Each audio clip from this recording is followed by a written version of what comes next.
The views expressed in this program do not necessarily reflect those of this station. Welcome to Insights into Northeast Michigan, a WBKB News public affairs program. Right at the cuff of Northeast Michigan sits the town of Alpena. This little whistle stop has views many people enjoy. Taking a closer look, it's also 96% white. Most people in town know this city from the shoreline all the way to the outskirts.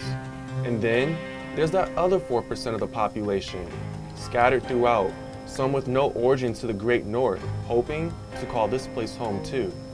I've set out to hear their stories and discover the kind of home, away from home, these families have come to learn and the struggles some of them face while being here.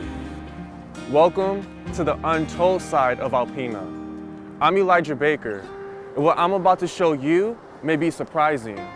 I spoke with 3 minority families with 3 different stories being told for the first time.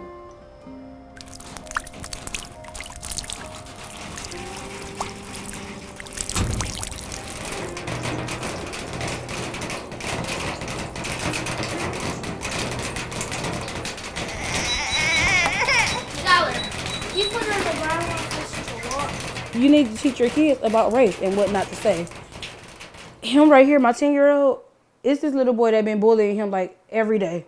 He call them niggers every day. Or tell him like, I'm gonna beat you up, you nigger, or you black kid, every day. So he kept on calling me the N-word. So I gave him 5 warnings because he hit me and kept on hitting me. So I told him, if you hit me one more time, I'm gonna defend myself. So he hit me again. So I hit him. So I hit him in his face.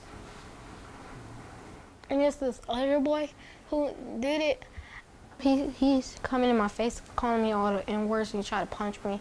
So he punched me in my stomach 5 times. Then he punched me again, so that counted 6. Each time Dorian Hunt was called the N-word, to him, it felt like he was getting punched straight in the stomach over again. I told my kid, if he call you that again, don't sweat it, call him back out his name. But if he hit you, yeah. I told the principal, yes, hit him back, because that's bullying. The Downtown Development Authority is the center of Alpena's heart. If anyone is knowledgeable on forging a culture of acceptance, it's the director beside me, Ann Gentry.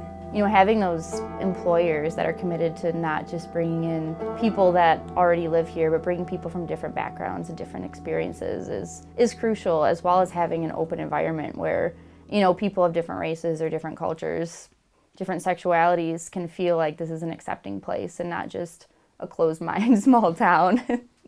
I started this position about almost a year ago, so I started last April, and I grew up in Alpena, went away to college like most people, and then moved back for a little bit, and I worked at the Marine Sanctuary here in downtown. The mission of the DDA and what I work on most days is to better the downtown. So there's definitely a lot of people that always, you know, grew up here and stayed here, and that's great. But I think the more people you can get that have, you know, really traveled or really lived in other places and then bring those experiences back would be phenomenal.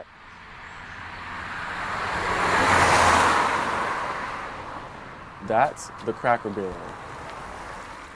And that's Jagar Dave. He is one of very few minority business owners in Alpena.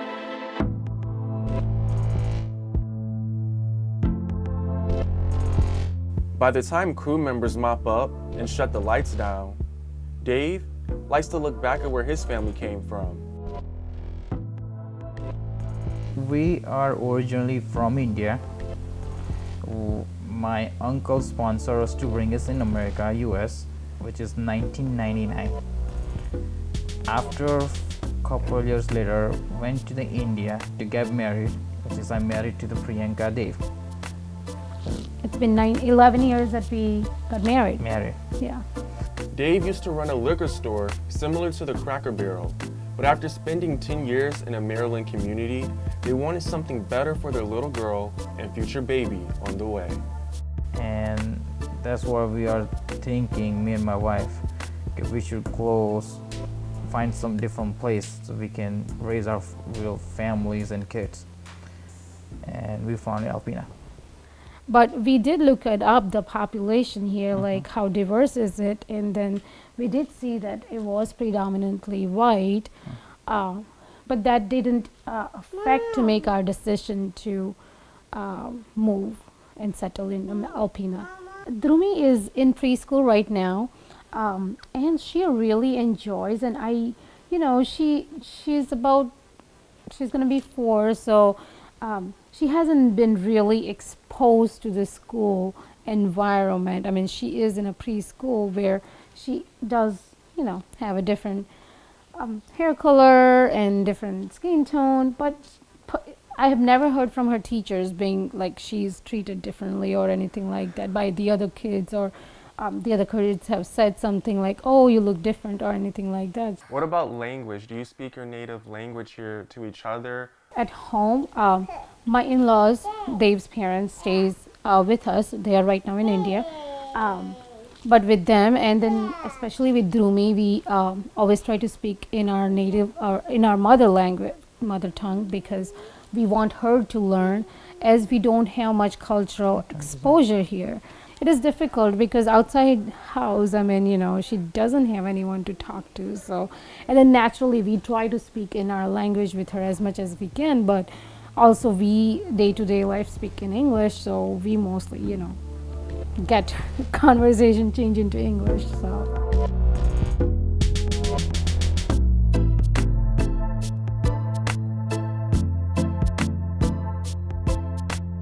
Mary Beth Stutzman has a key role in the community. As the director of the Convention and Visitors Bureau, tourists can expect to meet her at least once. And when it comes to racial and ethnic diversity, she gets it. A couple things came to mind when you contacted me. One is that my educational background is in communication, and part of studying how people communicate is studying the differences in communication between different ethnicities or different socioeconomic levels. So things like that are of interest to me, and all a part of a lot of families here. They have a lot of immigrant heritage. A lot of people move here for work, for professional positions such as at the hospital or at some of the factories.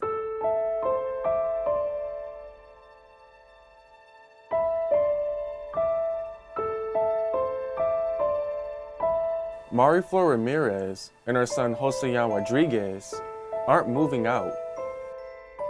We just moved here, so I have all my furniture back at home, and we're trying to, as Joseyan said, we're trying to live with that and cope with that, because I'm not going to get the things I already have. Until then, Mariflor has already settled into her new position at Alpena's only hospital, Mid-Michigan Health Center.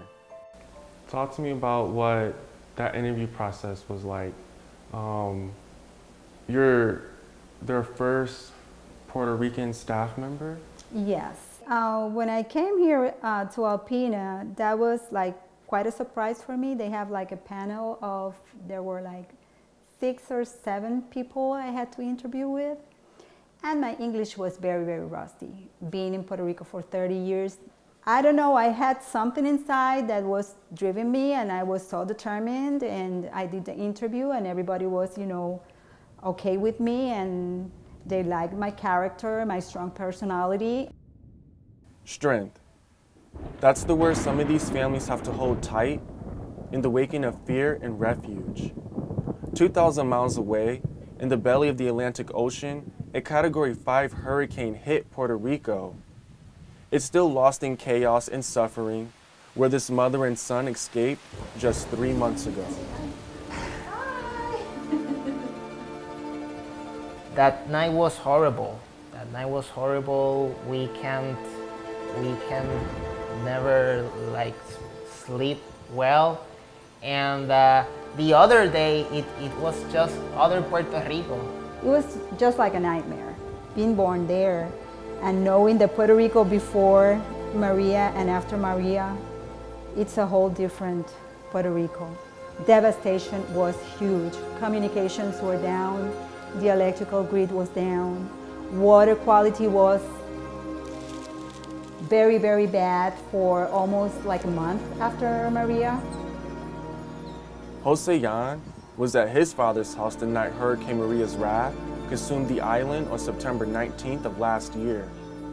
Mariflor was separated from her son for 3 full days. I tried to contact him like the day after the hurricane, but I had no way out.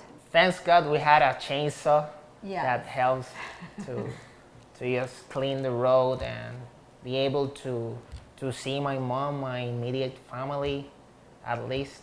The Puerto Rico that I used to see is not the same, so that kind of attitude, that kind of feeling, I think was the most that I lost. So I can tell you that we Puerto Ricans are pretty brave people, and we always try to make the best out of the worst. Absolutely. And we figured as a family that this was a huge opportunity for us to move on. 3 months after Maria, we moved here.